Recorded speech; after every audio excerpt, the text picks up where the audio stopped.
Previously, I gave this presentation at Stockton University in March for something called the Pineland Short Course, which is a one-day thing. And Joe Walsh, as he was looking at the thing and asking the screen and asking me what it was about, it dawned on me that I never changed the date on that slide. And so, don't think it's March 10th. Here's where this started. It started in a meeting of the Sons of the American Revolution when I gave a presentation on the affair at Chestnut Neck. And I made a statement, and that was that of the 30 pension applications that have survived from people that would now live in what's called Atlantic County, about 6 or 7 of them said that the first thing they did in late 1775 or early 1776 was go down in a boat and go out to the inlet and build a watch fort. At one time, it probably had 2 cannon in it. We actually have the bill for them. And we have a letter saying they were moved. But that's all we know about it. Another person in the Sons of the American Revolution said the inlet couldn't have been there because it's not there now. And he said those people's witness is not, those witnesses are not valid. And so we decided to see if we could prove it. And prove it we did, from letters written to Colonel Richard Summers by Major Payne on the island watching the British trying to get in for the affair at Chestnut Neck. And so my question was, if the inlet was 5 miles north from where it is now, how did it get there? That's not your cell phone, by the way. We can't turn off our phone. And so we can't follow our own request. And so being able to show and prove how inlets move was where this all started. It came solely from my curiosity, and I think it's a fascinating story. So as we go on, I want to thank you for coming. There's an email that'll be on the final screen if you need to reach me for anything. But here's the question I want to begin with, because this was first given at the Pineland Short Course. So what on earth could the Pinelands have to do with changes in our beaches, our breaches, my cute word that starts with a B for inlets, and bays over the last 400 years? And my statement at the bottom is simple. Be patient. Focus on what I say about the inlets. Just think inlet, and you'll see an interesting story unfold. I'll unfold it first at Little Egg Harbor, and then I'll move down to Brigantine, Atlantic City, and Great Egg Harbor and show you that the same thing happened, and that Atlantic County did not always look like Atlantic County looks now. 1833. The best preserved old map is the Gordon map. I want you to notice something with me, and I want you to note, do you see these set of islands here? Do you see the way that they're aimed at the inlet? That is called a flood tide delta. They normally form from storms, and then they get on the bottom of the bay, and then they grow up and get vegetation, and over 50, 75, 100, 150 years, a set of islands forms just like this inside an inlet. You say, Norm, I see another set here. You're right, but you don't see a what? An inlet, but look at the map. Old Brigantine Inlet. Before this existed, this existed. Now, what you don't see on the map, for whatever reason, this particular map artist did not include it, is where I have this green star. There is another set of islands even today. And that came from this inlet, which was the inlet that was here during the American Revolution. So here's my statement to you. If you're looking at a map and you see a set of flood tide delta islands, guess what was there at some time in our history in the last 400 or 500 years? An inlet, that's correct. And that's what we're going to talk about tonight. Now, this is an 1841 map, only 8 years later, done by the U.S. government, and that missing flood tide delta, there it is right there. Here's the inlet. It's reversed this time. Here's the ocean, the inlet, and can you see how it cuts out? And this little inlet right here is called Soldier's Hole because the Revolutionary Fort was right here on this point. And what they could do is they could either come through this creek back here to warn the people in Atlantic County, or come through this creek to warn the people in what today is Burlington County. And they are the three areas that I showed you in the previous map. Now I want to keep on moving so I don't get bogged down. I want you to ask this question in your own mind. Why do inlets move around? The quick answer that people give is, oh, they move, Norm, because of our storms. Well, that's true to a degree, but it's not the whole picture, and not anywhere near the whole picture. They move because of a thing called Longshore Currents. How many of you have gone to the beach in your lives with yourself, your kids, your grandkids? Now, I want you to picture this. I'm 16. I'm with my friends. I'm in Atlantic City. There's a dozen of us. And we go down to the beach at Providence Avenue, right near the old high school, right near where the new Stockton campus will be. And we're out there, and we're out further than we should be during the day because we went in the evening so the lifeguards couldn't bother us. But what happens is, after we're out there swimming and goofing around for about a half an hour, are we at Providence Avenue anymore? In the summer, we are moving north. We are now at Boston Avenue. But if we had wetsuits on, and we were polar bear type people, and we did the same thing in the winter, after a half hour, we'd be at Hartford Avenue. And those longshore currents is the way the currents come. They hit the beach, and whatever angle they came in at, they come off in the same angle, and they move sand as they do it. The sand just moves either up the beach or down the beach. And it generally moves positively down the beach because it's stronger in the winter. Notice we have rougher water in the winter here. And so that's why beaches move. But what do they do? Here's the longshore current. Here it's coming, let's say, north to south. Now, as it's moving north to south, what it does is when it hits the inlet, it starts going in because it doesn't have resistance, does it? And it actually deposits sand. And there's this little curl that builds up. And over the years, you get one curl, two curls, three curls. But at the other side of the inlet, it's hitting the inlet, and it's pushing it backwards and flattening it out. So over the years, inlets in New Jersey move in what direction? South. That's exactly right. They may move slowly, they move quickly, and this is just another picture of it. Looking down on it, you can see the additions of sand here and the cutting away of sand there. But are you getting that picture? Okay. Now, you say, Norm, how do we get new inlets forming? What's the process? Now, this was fascinating to me when I found it because I had no idea this. Here's a picture of an island. I don't want to be in your way, sir. And this is what's called the fore dune, the large dune, whatever it is, that's usually in the front of an island. Now, we don't have them as much today because we knocked them down to get rid of the greenheads and mosquitoes in the 1860s and 70s for Atlantic City and the other places. But over the years, the beach in front of the fore dune will be worn down by those longshore currents. Does that make sense? It just keeps moving sand.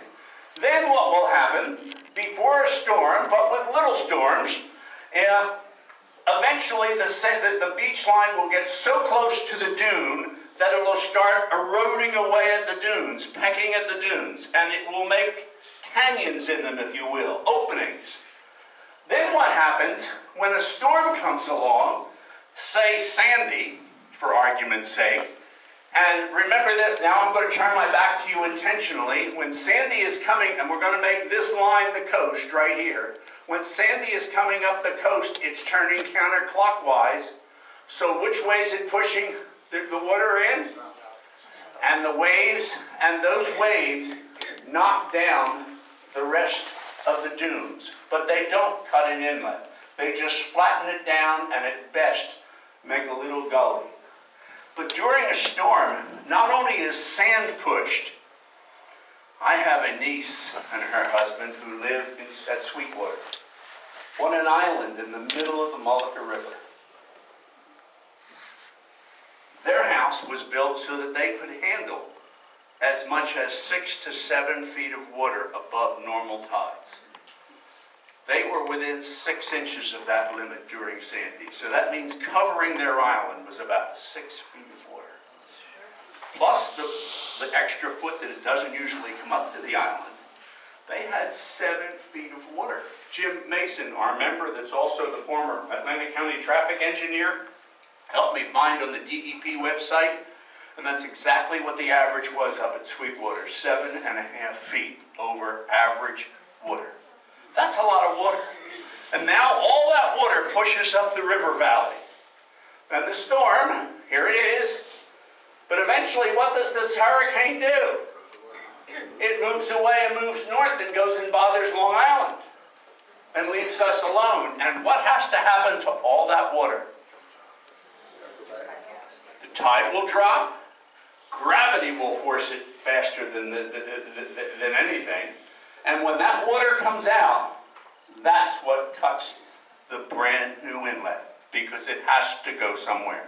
So are we okay kind of with that picture? Now that we understand that, let's go to our geography.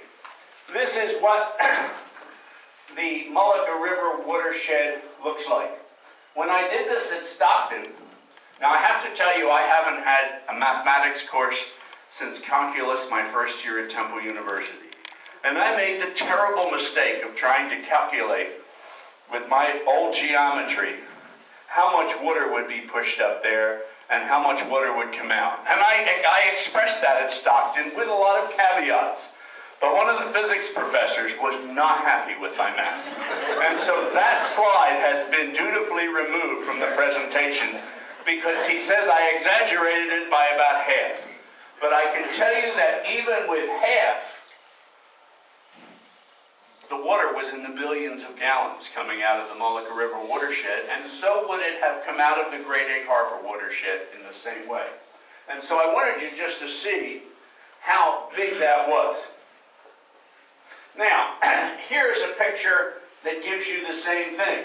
The water comes in and it builds this flood tide delta inside those islands, and outside, of course, it builds an ebb tide delta, but we don't see that because that's underwater. And that's what we call shoals outside of an inlet. Now, what are they where do you think they're getting some of the sand to put on our beaches now? That's one of the best sand mines there are, right there, those big deltas outside inlets. And that makes our inlet usable again, which they're doing to Little Egg Harbor Inlet. Now, okay, now let's go to a real live map and talk about this. 2017, NOAA, the waterway map, available online. The red line shows the, how many of you have ever had your mind go blank? Okay. The water, the current, Longshore Current, thank you. You are wonderful and you're merciful, thank you. And the current is coming this way, and as it comes this way, it moves the sand down, and now it hits the inlet. Look how it's bending this around right here at the tip of Long Beach Island, at the end of the sanctuary there. But over here, when it hits here, look what it's doing to this.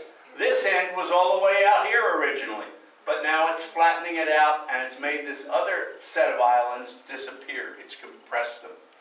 And you can still see those islands there and there, though. That is Great Bay, by the way. And this is the inlet. Now, do you see this old here? That's where the inlet was during the American Revolution. And here's where old Brigantine Inlet was. Here's where Brigantine Inlet is now. So, you say, Norm, Pinelands has a lot to do with cutting inlets. That's where the water gets stored, for the water to go out and just cut them. So now we take a tour, and we say, what has our area looked like over the years? Well, this is the way it looked to people in Europe in 1513, in a Dutch map, and there's something obviously missing from this map. Do you know what it is? The Western Hemisphere, North and South America. This is only about 23 years after Columbus. And I don't think half the map makers at this point were quite sure what they had yet. And so this is what they were still showing in many of the maps. and earlier than that. Now we come to a map just a few years later, 1687, and aha, the map makers have found North America, and not only that, look what else they found. New Jersey. And already, look what they have found. Little Egg Harbor and Great Egg Harbor inlets. Not much detail, because the maps at this point are designed for what? For ships. They're not making land maps. They're ship maps. And the only reason the ship map is made, Tony, is to get the captain to a harbor where it's going to be safe.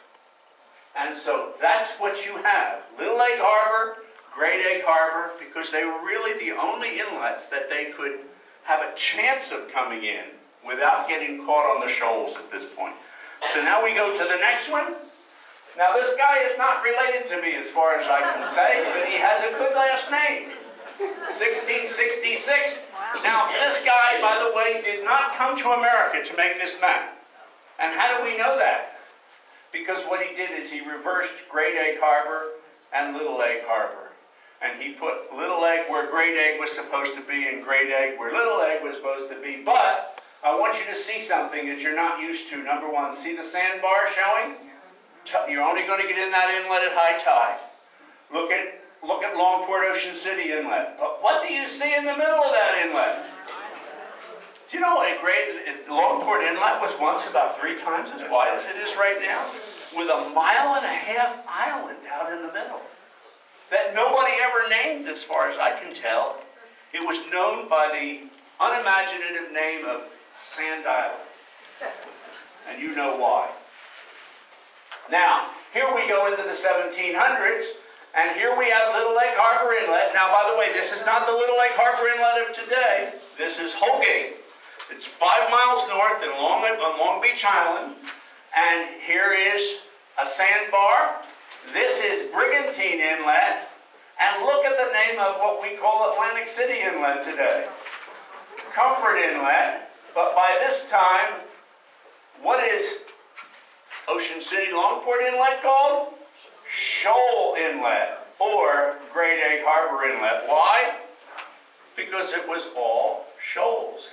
And if you go out Longport Inlet today in a boat, you need to be real careful, or you are still going to find those shoals, and it's awful tough to get towed off of them. You say, it sounds like you know from experience.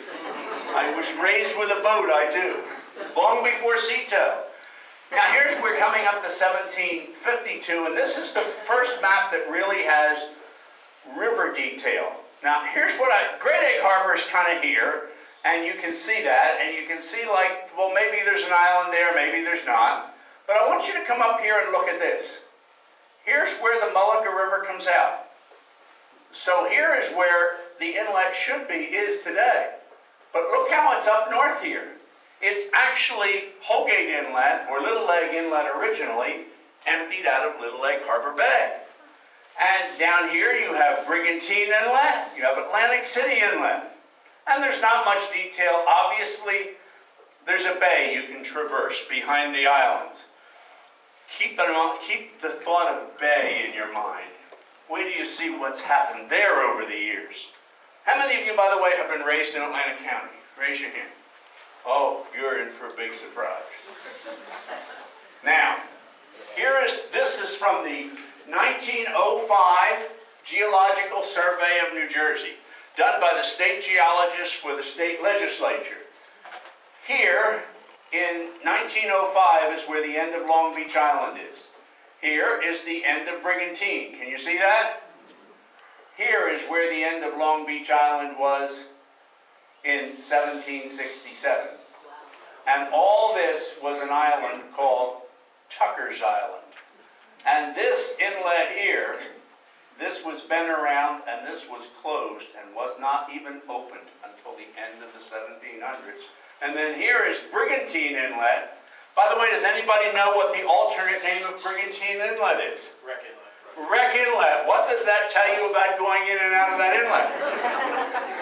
As a teenager with my ski boat, I never understood why my father didn't want me anywhere near there. And being a teenage boy, if he didn't want me anywhere near there, guess what? The library staff had the same trouble with me, where is Dale standing in the back. When they made me the librarian, the first thing I did when I was in here early morning one morning was to go look in the filing cabinet that said, "Do not look into this." I had to know what was in there. The little boy has not left. But you can see how this island moves down, down, down, down, and this shortens up. And that's a fascinating map. By the way, all these are available online. Here we're coming up to almost 1800. Just at about 1800 is when a hurricane changes all this. But still, here's the Mullica River, this is Great Bay, and look how far north the inlet is. It's not there at all, it's at Holgate. Brigantine Inlet is here. And by the way, look how little Brigantine is right now. This is kind of a no man's island, little beach we call it today, part of Brigantine. Here's Atlantic City, here's Great Egg Harbor, and look what's out in the middle. And by the way, right here where I have this arrow, at Longport stopped in the late 1700s where the Longport Bridge is today. It went no further. And the gardens in Ocean City didn't get filled in until around 1900.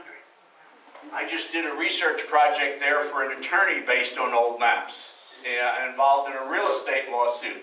And I was stunned at how much of Ocean City wasn't there until 1900.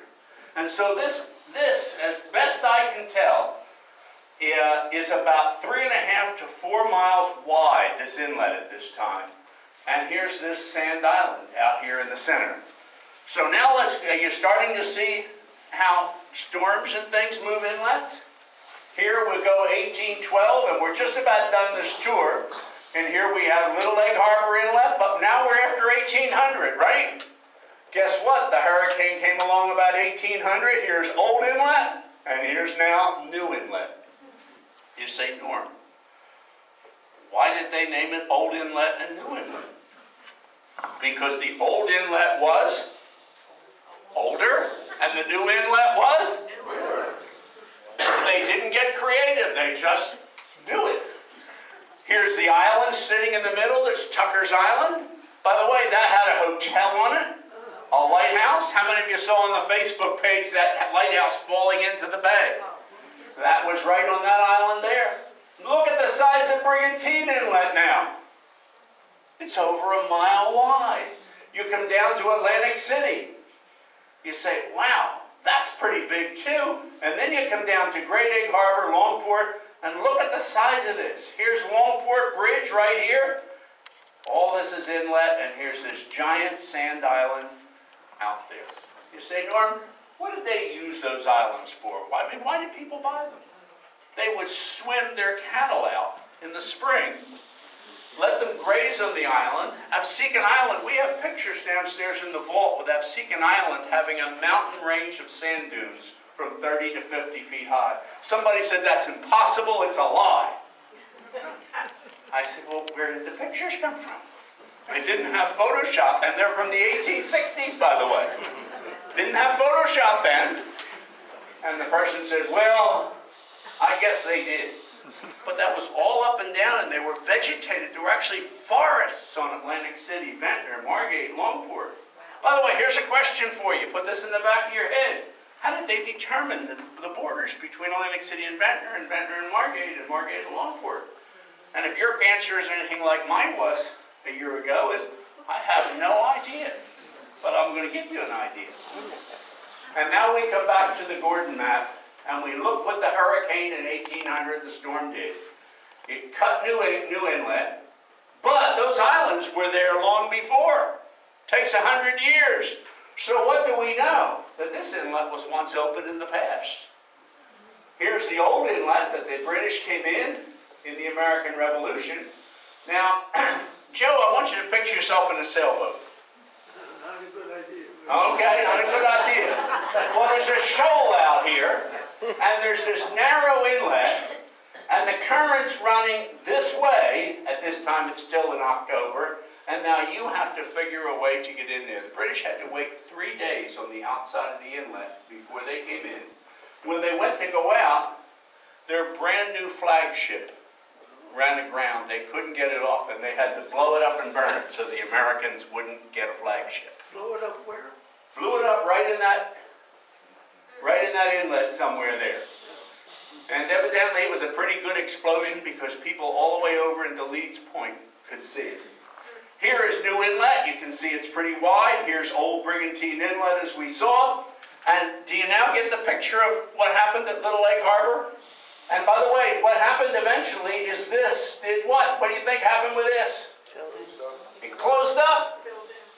Filled in. The currents just came down, filled it in more and more and more. Finally it filled in, and before Ocean City was built, I have a map downstairs that shows that this entire area here has been laid out for a subdivision. Streets, houses, and guess what they were planning to call it? Ocean City. But along came Mother Nature. Remember there was an ad years ago that says you better not mess with Mother Nature or something like that? Well, I think that's what was applied here. And by the way, you can still see on this map, you can still see Tucker's Beach there. See the name? And where it says Tucker's, that's where the hotel was. And that was one of the first, that was before Atlantic City. That was in the late 1700s. Probably the first shore resort there was. So Resorts International has nothing on Tucker's Hotel, except Tucker's Hotel is way underwater today. Here are those other islands that were over there that should be on this map. And with that, let's look at what really happened. Somewhere back in the 12 to 1400s, a Category 3 hurricane hit directly in here. Now, let me just make a disclaimer here. Yeah, I am a retired seminary professor, and in the seminary we have, I trained pastors, and we haven't graduated to BCE and CE, and so you will still see AD or BC. I just haven't quite remembered to get that, so I don't mean to offend you, but if the brain at 71 is not working as good as it used to.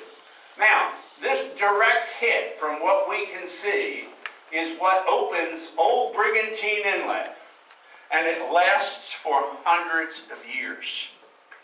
They've done borings out there, and they know about when it was.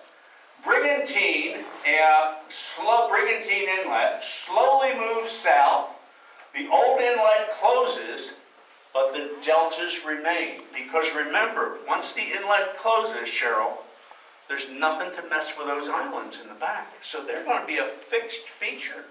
If you go up there today and you go back there in a boat, they are right there, just staring you right in the face. Now, in 1778, a nor'easter came along and started making Old Inlet much smaller. And that's what gave the British a fit, by the way. And then in 1800, it closed it more and opened New Inlet to form Tucker Island. But in 1821, it made New Inlet bigger, and Old Inlet, when New Inlet becomes bigger, there's less water to go out Old Inlet, so Old Inlet becomes smaller. You got the idea? Now, Old Inlet is closed and ends by about 1870. However, in the 1920s, another storm comes along, and guess what it does? It opens it up again, and it was called Beach Haven Inlet. You're starting to get the picture of opening, closing, opening, closing. Now we get to the interesting stuff. Here, by the way, is a map, 1929, showing Beach Haven Inlet. Here's Little Lake Inlet today, just where it's supposed to be. But this storm came along and opened Old Inlet up again, and this is still called Tucker's Beach. And right after this, or right about that time, is with the house on the end of the island went because the storm took away the sand under the house. And if the sand under the house disappears and your house is sitting on the sand, you have a problem. Okay, now let's move to Brigantine. Old Inlet, we've had enough of that. 1752. The northern part of Brigantine is just a little island. Brigantine Inlet is right up where Little Egg Harbor Inlet is today, and the rest of Brigantine Island is long. It's as long, almost, as all of Brigantine and Little Beach today. That's there. We're in 1750, let's say. Now, we go to 1795, and we say, wait a minute, Norm, hold it just a second. Look at the size of northern Brigantine now. It's monstrous, and southern Brigantine is just this teeny little island. Right, because this inlet in here, the storms and the Longshore Current just keep moving it north and south, and north and south. You know, like a slinky toy went down the steps. Boom, boom, boom, boom, boom. We're an accordion. It just keeps on going up and down. We come into 1812.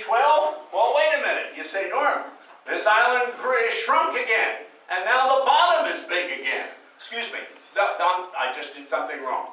They're both the same size. Yes, and there's a big inlet at Brigantine Inlet now. Now it's evenly split. We went from a little top and a big bottom to a big top and a little bottom, and now to evenly split. And these are only a few decades apart.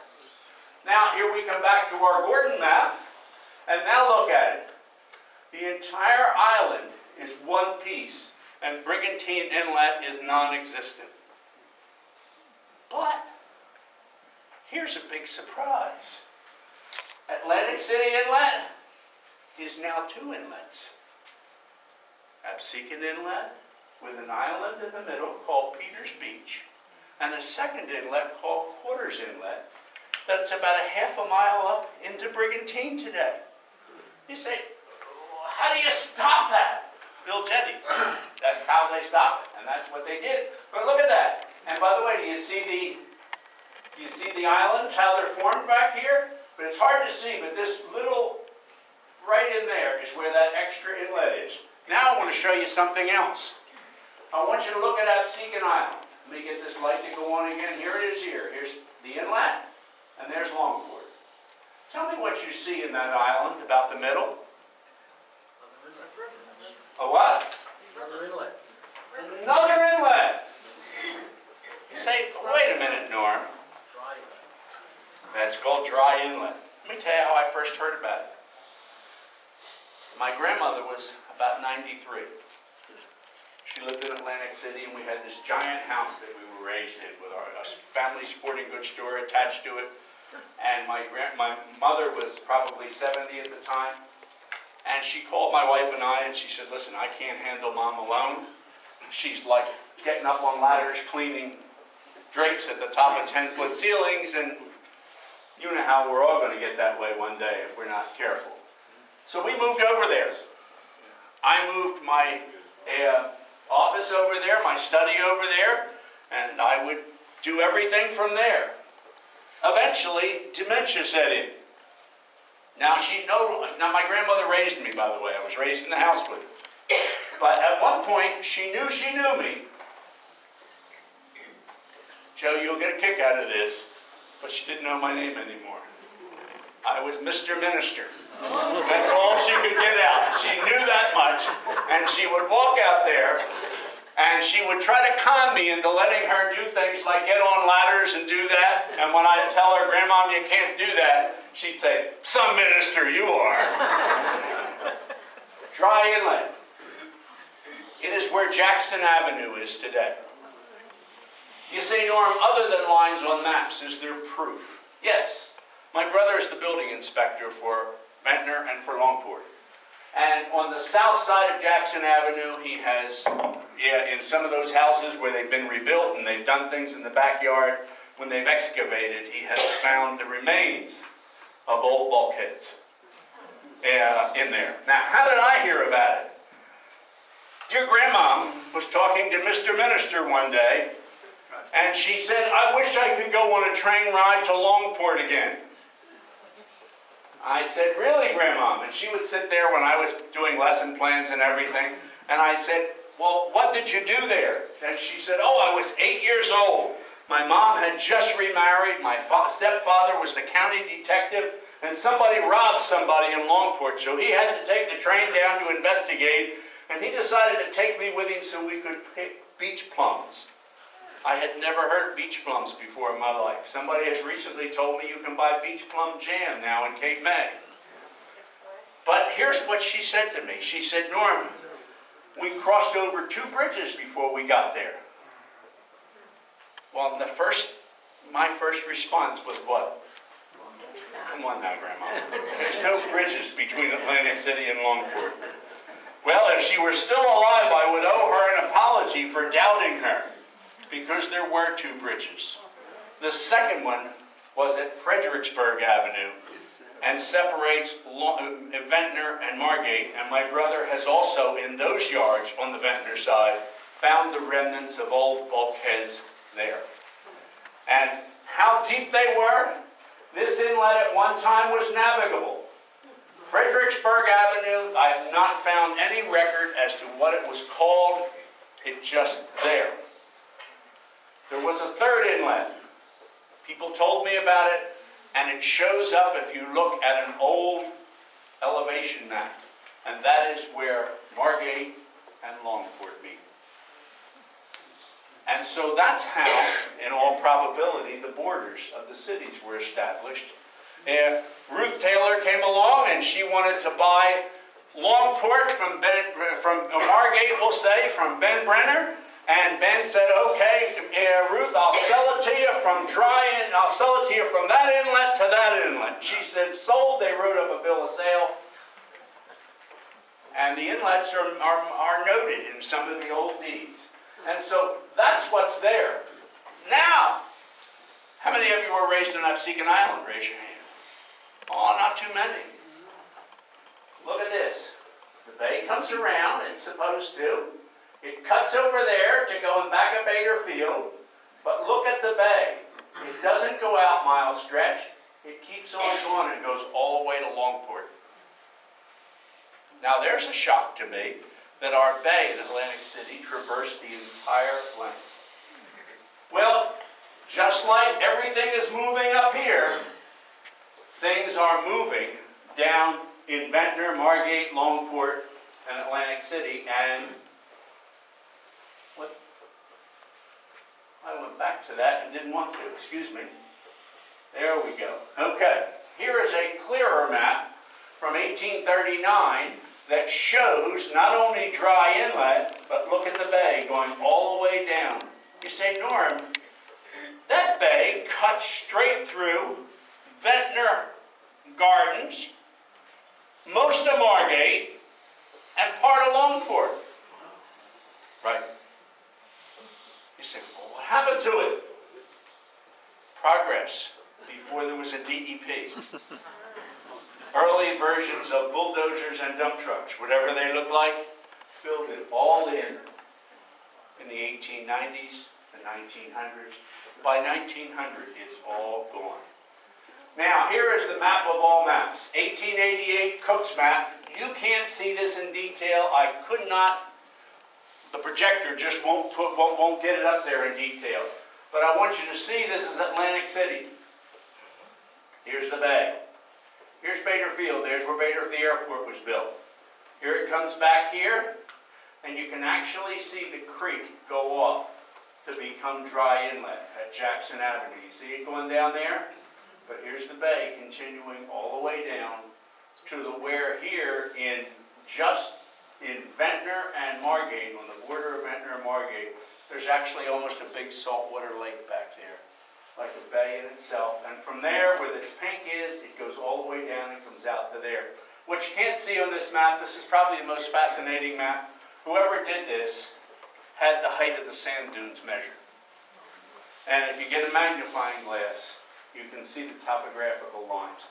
And so somebody could take this map and actually draw a profile of what Absecon Island looked like before all the homes were built. And that map is in the State Archives. And so now we go to our last inlet, Great Egg Harbor Inlet with its island in the middle, and I'll rush here a little bit. We have a big watershed, so we know it's going to cut inlets in and out. We go to here, 1841.